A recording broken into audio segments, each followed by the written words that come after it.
How's it going, Giants fans? Welcome back to Fireside Giants with your boys, Alex and Anthony. Now, we've been discussing who the Giants should rest, who should start in Week 18 against the Philadelphia Eagles, and we have a little bit more information for you guys heading into this game. And obviously, it's a meaningless one for the Giants, who already have the 6th seed locked up. It looks like we're going to play Minnesota. Hopefully, if the San Francisco 49ers win their game. The Eagles, they want to keep their bye week. If they were to lose, Dallas would leapfrog them and take that bye. So, obviously, Dallas fans are rooting for us this week. But, I guess I don't want Eagles or Dallas to get the better hand of this. So, pick your poison.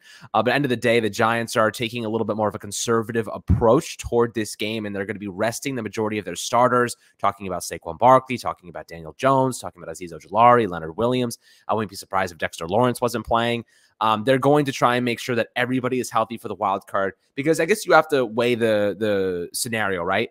You kind of have to look at it as, if one of your guys gets healthy, they cannot play in the wild card. You know what I mean? But if they, don't get hurt and they're okay, obviously you have a little bit more momentum. I think the injured guys were always going to be sitting, and that was, just the result. That was always going to be the decision by Coach Dable.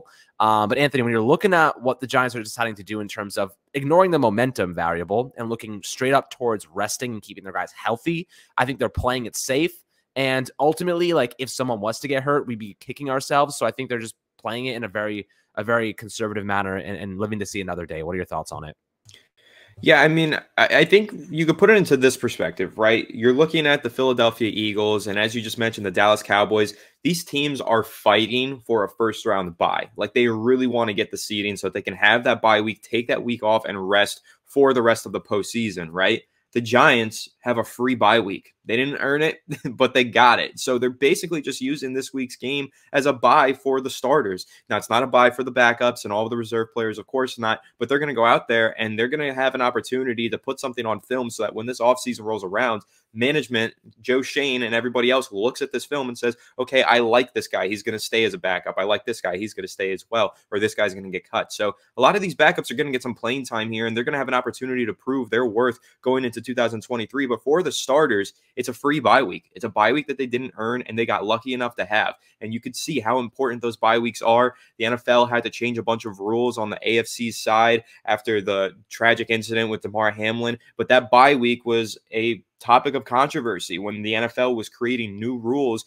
and regulations as to how they're going to handle the 2022 playoffs. And now you look on the NFC side, these teams are still battling it out, hoping to get that first round bye week. And the Giants sitting here with a basically de facto bye week in week 18. What more could they ask for? So yeah, I was a proponent of going out there trying to compete in this week's game. I think that it's a good idea to have those players keep the momentum and get the blueprint on how to beat the Eagles by facing them in the final week of the regular season. But at the same day, at the same time, you look at Daniel Jones, you look at Saquon Barkley. They have a lot of health issues in their past, right? Daniel Jones has been injured many times before. So has Saquon Barkley. Why risk it? These are players who at one point were considered injury prone. They've been healthy all season long, but why risk them? Let them stay healthy and put everything out there on the field in the wild card game, hopefully against Minnesota. So I think that Dable's probably making the right decision. Again, I was a proponent for playing, but I really could see the argument for either side. And I think that the Giants are doing the right thing by getting everyone fully prepared for their first postseason game in 6 years. Yeah, you can say that again. I think making sure that we're healthy. Look, we haven't been there since 2016. Getting an injury right before to one of our star players would be absolutely crippling. Look what happened to Dory Jackson. We give Dable a lot of shit for that in terms of running out your star corner, your top corner with the minimal amount of depth that we had, and asking him to return punts after we saw Jabril Peppers get hurt. We saw so many players. OBJ got hurt. We've seen so many guys get hurt on those punt returns in the past. And walking out with Dory Jackson and risking it, it's just about the risk. And I think the risk ultimately resulted in something devastating. But luckily, this team going into the wild card isn't only going to have everyone healthy now that they're resting the majority of our starters, but we're also getting Dory Jackson back, which is significant because Justin Jefferson is the guy we have to slow down. Dalvin Cook, obviously a very dangerous running back. You have to be careful with him. Running game, the run defense has to step up and make plays, but it's Justin Jefferson's team. It's him that's going to beat us. There's no one else on that Minnesota team. Hawkinson's good, but he's not going to game break us. He had that one crazy catch, but I would bet that doesn't happen again. But if you're the Giants, making sure to stop Justin Jefferson is the number one thing. Now, Anthony, how do you stop him? I guess you don't stop him. How do you limit him? How do you try to mitigate just the monstrous amount of talent that he has and his ability to take over in the blink of an eye. So, you mentioned maybe the concept of doubling him, putting Adoree Jackson, maybe having that safety help over the top. Maybe you have Julian Love or Xavier McKinney spying on him. Maybe you have McKinney manning up on TJ Hawkinson and have Love helping out there. In your perspective, how do you stop Justin Jefferson now that we're getting a little bit healthier and we're getting our CB1 and Adoree Jackson back? Yeah, what you just mentioned, double teams, bracket coverage. You always have a safety over top helping on Justin Jefferson. You don't want him going out there one-on-one against your cornerback every single play, because even when you do double team him, he's going to win some reps and he's going to make some big plays. So the Giants are going to have to play that bracket coverage, double team Justin Jefferson if they want to win that game. And Adoree Jackson being back in the lineup is huge, because when you look back on that Minnesota game in the regular season on Christmas Eve, I think that the Giants win that game if Adoree Jackson is out there covering Justin Jefferson, because Jefferson made some crucial plays down the stretch. To be fair, the Giants backup corners did a decent job for the first half of the game, but in that second half, and especially in that fourth quarter, Justin Jefferson, he just hit a different mode. He elevated his game to a new height, and he basically just went out there and earned the Vikings the win. So I don't think that happens if the Giants have their primary cornerback, their number one CB in Adoree Jackson, who's been hurt for over a month now, but he's probably ready to return to the lineup for the postseason. And if he is facing off against Justin Jefferson, I really like that matchup. I think that's one where,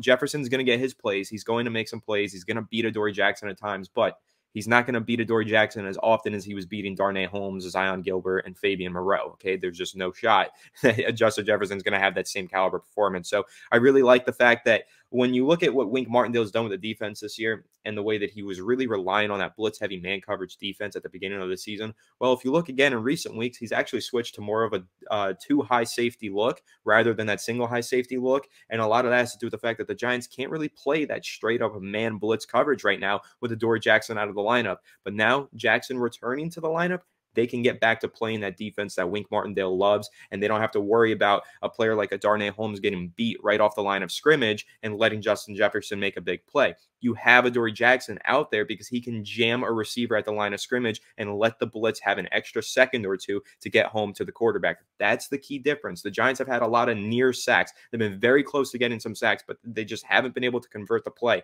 And a lot of that has to do with the fact that the quarterback is able to get the ball out of their hands really quickly because they don't have a jammy press cornerback on the outside. But when Adoree Jackson gets back in the lineup, Justin Jefferson, he's got arguably the best release in football, but there's going to be some plays where Jackson does jam him just for a second there, and that makes the difference. That allows Kayvon Thibodeau to get home for the sack. That allows Dexter Lawrence to get in the face of the opposing quarterback. So Adoree Jackson being in the lineup is super important, whether they face Justin Jefferson and the Vikings or even Deebo Samuel and the 49ers. Because if they do end up facing the 49ers, they also have a great receiving core. Deebo Samuel, Brandon Ayuk, those guys are really fast and they're really dynamic with the ball in their hands. Usually you don't want to play a bunch of man coverage against them because when they get the ball in their hands, it's done. So Giants might have to play more zone in that case. But regardless of the fact, they're going to have Adoree Jackson out there, man marking, shadowing the number one receiver of the opposing team. And the amount of value that's going to be added to the lineup from Adoree Jackson's return, it's almost indescribable.